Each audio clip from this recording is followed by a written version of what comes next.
Okay, I live. All right, everyone. I hope you are all safe. I hope you are all indoors. I hope you guys are practicing social distancing, which is actually more like physical distancing. I hope you know. So it's still good to be, hey Colston, what's up? It's still good to be social with people, but obviously more over social media. Just practice physical distancing from people, okay? So I know a lot of you. Jacqueline Zila is there, Anshul. Hi, Jenel.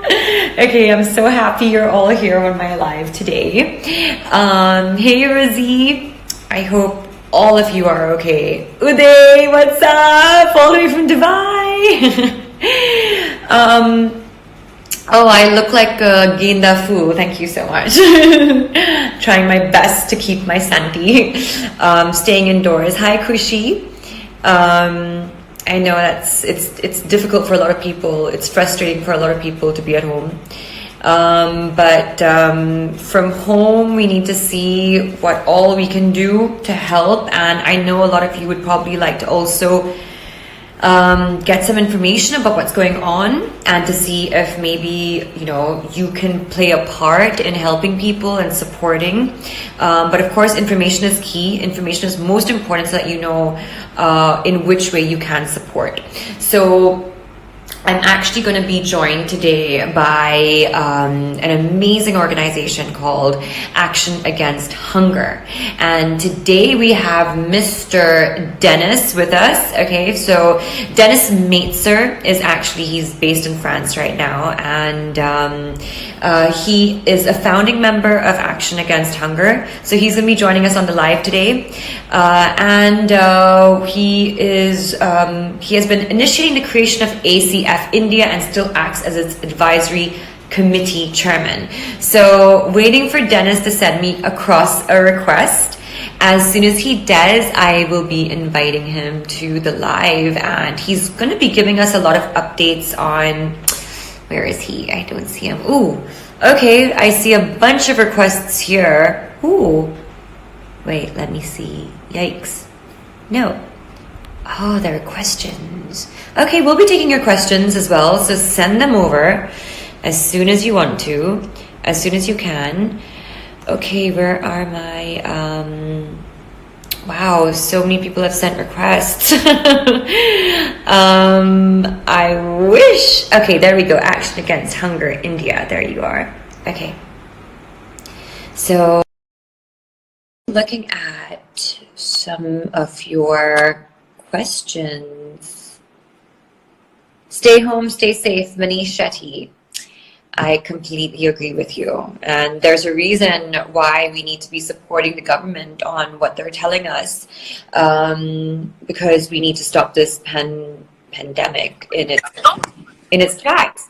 Oh, hello, Mr. Dennis. How are you? Hello. Comment ça va? Très bien, ça va très bien. Je suis ravi de vous voir et de participer à votre souci et votre campagne de solidarité. Pour votre participation. Merci beaucoup.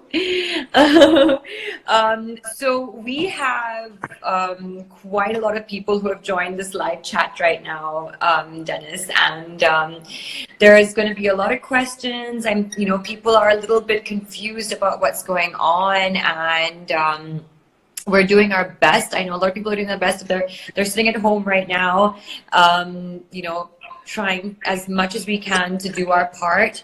But staying at home sometimes we feel is not enough. We need to understand exactly what this pandemic is about, how many people are being affected, and if there's any facts that you can give us about what is happening, even just to know how it is going over there where you live on that side of the world. What is the situation like over there? Yes, sure. I think something new in this world is that we are sharing the same story, the same difficulties all over the world. Whether Yeah. you are Indian, American, Chinese, Russian, we all live Yeah. through the same amazing story. In France, particularly, we are all locked down, and 67 million people are staying home now. Only nurses and medics are allowed to come out, and also people providing food, going to shops. So streets are empty, like on a very early Sunday morning. There's no pedestrian. Sometimes you see one lonely soul going for shopping with a special permission. Well, That is a written special permission that the police will check at every corner. So it's like so it's very strict. it's very, Extremely very strict. strict, extremely strict. And how long is the lockdown going on for? So it has been for 3 weeks now, and every other week they announce that it will be longer. And we believe now that school children will not go back to school before September. And we understand that probably this containment will be lasting another 6 weeks. And the question we all have worldwide is, how do you get out of this confinement? How do you organize a country in order to have people starting producing again, getting income and coming back to a normal life? And this is the question we all share. Absolutely. We're all, in this kind of limbo together. Every single person where we just, are, the questions seem to be unanswered, continue being unanswered. We're just, in a state of just not knowing continuously. Every single morning you're waking up and you just don't know when life will be able to go back to normal. And we've not experienced anything like this in a very, very, very, very, very long time, so it's new for all of us. And yeah, and the thing is, we have this luxury of staying home. A lot of people do have a luxury of actually being home and being quarantined, and we're lucky because we're safe that way. But there are also a lot of people out there who are, like you mentioned, the doctors, the nurses, people in public services who actually have to be out there and in a way risking their lives, because they actually don't really have a choice. And there are many other types of people affected as well. People with who don't have roofs over their head, people who are not being able to earn daily wages to eat and to provide food for their families. So, you being on with Action Against Hunger, is there some statistics for us? Yes, worldwide, as you know, the pandemic has been severely hitting people. And there's 1 million cases now which have been registered worldwide, which is really big, but this is only the number of people who have been tested. And probably 10 times this number, which is 10 million, are carrying the virus somewhere in this planet. And the number of deaths recorded today is 50,000 people, which is this is the number which has been recorded by hospitals, but there are many more. Probably the number is probably doubled if you take all the retirement homes and people dying at home, especially the elderly people. So there are a few countries which have been quite protected, like Sri Lanka. And we hope this will last, as it is an island. If they take the proper protection, I think they could survive only a light epidemics, and we pray for Sri Lanka to be preserved. In India, it's a difficult situation to understand because India is late in the process. So only 3,200 cases have been registered, which is very good news. But unfortunately, future will be probably more dramatic, and India will be, I believe, partly hit for two reasons. Number one, the habitat structure.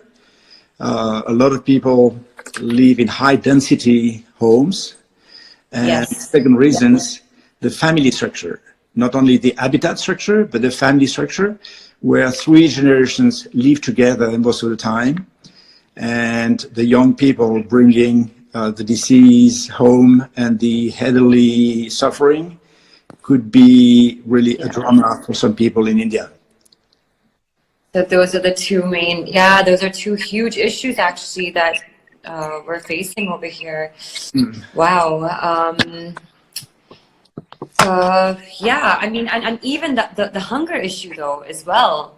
You know, sitting at home, you know, there's so much I feel like I want to be doing, and but at the same time, it's extremely difficult because there is a lockdown on, you know, people going outside, because that's just for the betterment of everyone, and you know, the best way to combat this disease and this virus. But at the same time, there are people out there, you know, who are going without food. And a lot of us, I mean, I've discussed this with so many people, is like, what do?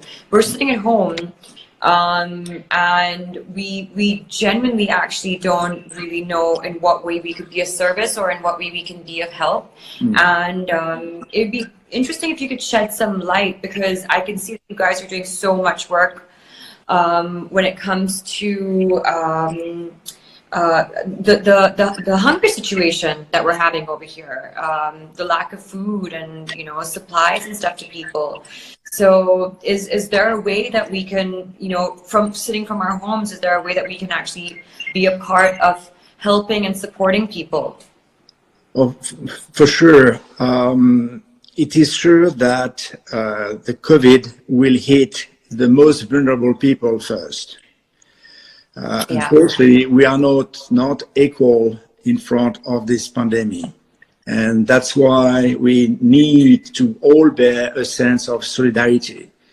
I think a lot of people will need help. In Europe, we are really privileged. We are happy and very lucky to have social safety nets. And the social safety nets will play its full role. But in India, most of the poorest have no labor contract, have no income, no employment scheme.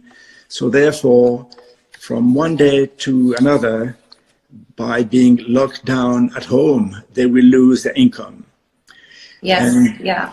so this is definitely an unbearable situation for some people, and we should all look at our neighbors. Is there anyone in need in our district, in our home, next to our home? And of course, we should be open to any neighbor gesture in villages or in urban slums, because a lot of people will be in survival situation. Yeah. As far as ACF is concerned, worldwide, we have 7,000 employees working on the field, working in 50 countries, helping 15 million people. And what we are doing today is really focusing on emergency, providing food and making sure that stocks will be enough for the next 3 months. We are providing water. And what we are doing in India is checking the places we are working in north of Maharashtra, Madhya Pradesh, Gujarat, and Rajasthan, to make sure that the whole water system and hygiene conditions are set for people to survive this pandemic. Right, right. That's amazing. Thank you so much. I'm actually going to be putting up a link on my Instagram, directing people who want to maybe help and contribute in any way possible. So towards action against hunger. And yes, and I think that, you know, it was great to have you on. It's great for people to actually get first-hand information, and also just for everyone to be there for each other in solidarity. You know, that to know that we're all in this together. You're sitting in France, I'm sitting in India. My fans are, you know, from around the world, and Thank you so much for joining us and giving us a little bit of an insight into what's going on. We should, yeah. And thank you so much for everything that you do. No, we should thank you. We should thank you first for your sense of solidarity and for your sense of love, because after all, it's also because we have a heart and because we love human beings, we love people, that we want to make sure that suffering is lower part of this pandemic. Thank you very, very much. Thank you so much, Dennis. Speak soon and stay safe. Bye-bye. Thank you. All right. Bye-bye. See you.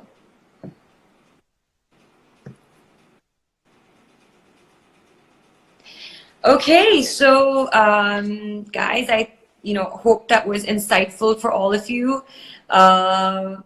This is, I mean, those type of numbers, if I look at that again, it's like, where did it go? 1 million cases so far, 59,000 deaths so far. And the most affected countries, the USA, Italy, Spain. And in India, we have around 3,200 cases of late. But I'm really hoping that all of you on this live chat right now are seriously at home and practicing your isolation, because the last thing we want to do is be a contributor to actually spreading this virus. We need to be contributing in the way that is going to be stopping this virus, so that all of us can go back to our daily lives. And also at the same time, there's a lot of people out there who are suffering in many ways. So let's see. I have another person who I'd like to actually bring on the live, and this is Sniga. Okay, so we are going to bring on Miss Sniga Sahal. Okay, so she's going to be talking to us about what's going on in India, and let's just see what she also has to say. And I know for all of you guys who want to contribute, going outside is definitely not an option, because we need to respect what the government is saying and telling us to stay indoors. But I'm pretty sure there's many ways that we actually can be of help. Okay, so let's see what we can do. Let's get Snigdha online. This is still very new to me, so I have to find out. Okay, I have to go into my requests, and oh, I have some questions from you guys, so I'm going to be answering those too. Just bear with me. I have to find Snigdha. Oh gosh, where'd she go? There they are. Okay, so many people. Okay, so we are going to get Snigdha online, and she's going to be talking to us about some India numbers. Snigdha, I hope I said your name right. Hi, Jacqueline. How are you? I'm very good. Hello to you and everyone else who's out there listening to you. Oh yeah, everyone is on the chat. We have got quite a lot of people up here already. And, I can see that. Yeah, we are so glad to have you on. It's great to kind of just get people together, I think, and so everyone understands what's going on, and also everyone understands that we're all in this together.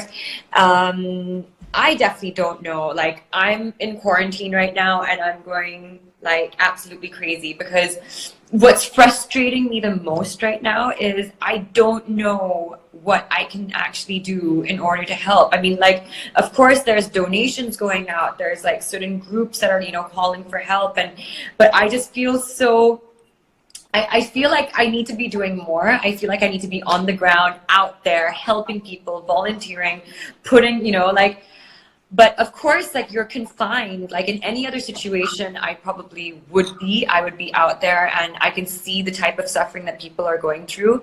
But we're in such a situation right now where we're all in we really are confined to our homes, and there's very little that we can actually do. So Snigdha, I would like you to maybe just start with a couple of like like facts about what's happening, and maybe give us a couple of like statistics, so we kind of know what we're facing here. Thank you, and I'm so glad that you're saying that you would like to go out there, and I'm sure you're actually resonating with what a lot of people, including myself, we are feeling right now. That how can we just go out and do something? Let me just give you a little bit of context. What we understand is that, of course, everybody is getting impacted, but there are going to be a certain sections of the population that are going to be more than normally hit, more severely hit than others. And for example, of course, the malnourished people, which are our core set of beneficiaries, but we also realize that 1/3 of the world's malnourished population sits in India. We have around 1 million children that die of malnutrition in India, and there is we all understand that the moment you're malnourished, your immunity goes down. If your immunity is down, then you are more prone to diseases, especially COVID now is going to be hitting you way more. And that is also going to eventually lead to a major food and hunger crisis.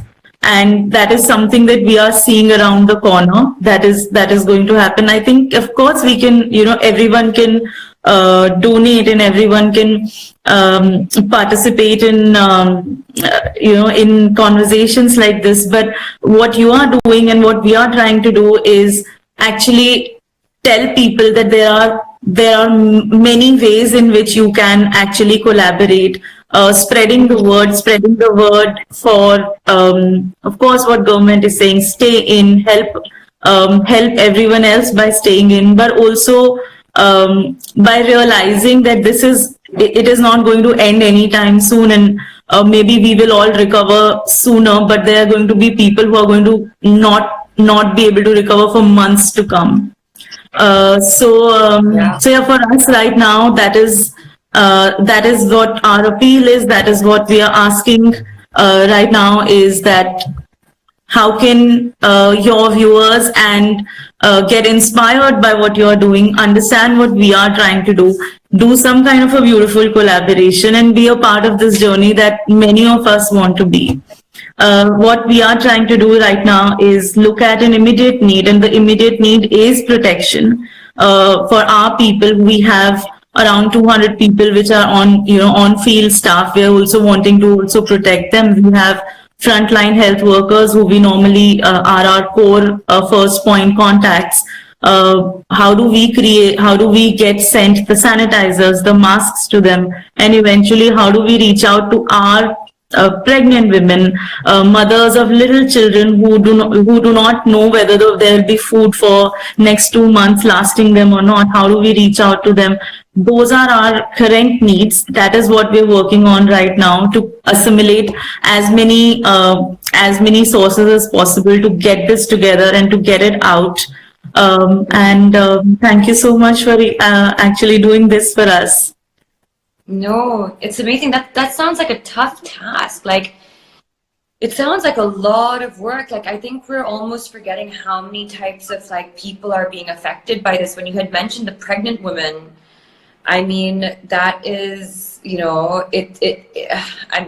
how do you, counter that? Like, I mean, hospitals right now are full up, and there's going to be, there's just getting out of the house as well is going to, is such an issue. And to have to look into all of these things on top of that, how are people getting their food is, I mean, something that, I mean, I'm so grateful for people like you. I mean, what the PM is doing, what the CM is doing, groups like yours, Action Against Hunger, all the different NGOs, the private companies, are really pooling in together, raising funds, putting people on the ground. I mean, going door to door with food packets. I've seen that also. I've seen people taking care of, the stray dogs, the stray animals out there. Malnutrition is definitely something that's going to be, which anyways was an epidemic. I mean, and now it's like it's almost facing a double, a double issue here. So all the more like stress to actually take on for you guys. But is there anything, I mean, you know, we have people watching our live right now, and you know, like even just for someone like me, what could be the safest thing, first of all, for people sitting at home to do, and what could be something that we could do that could really actually benefit, and you know, what's the need of the hour right now? So as I said, you know, need of the hour is, Jacqueline, first of all, of course, the protection kits, which include masks, which include sanitizers, which include gloves. And, you know, it's interesting to know that these are one-time disposable ones. So it's an endless ask. Only in the geographies that we work with, the ask is so huge because we have around 5,000 health workers who need it. To get this kit for 5,000 health workers is an immense ask. We are the direct family. Are we in a shortage of? Are we in a shortage of these protective kits? It is more than shortage. I think it is a whole logistic nightmare even for government to source it, to have so much bandwidth to be able to source, negotiate, get to the manufacturers, get them packed, get them delivered. This is all, and this is what right now we are pitching in. Our aim right now is to, we are saying that how can we pitch in for the government wherever they are having a bandwidth issue, how do we step in? And second, there are around 25 to 30,000 pregnant women and small children's mother families that we directly feel responsible for. How do we take care of their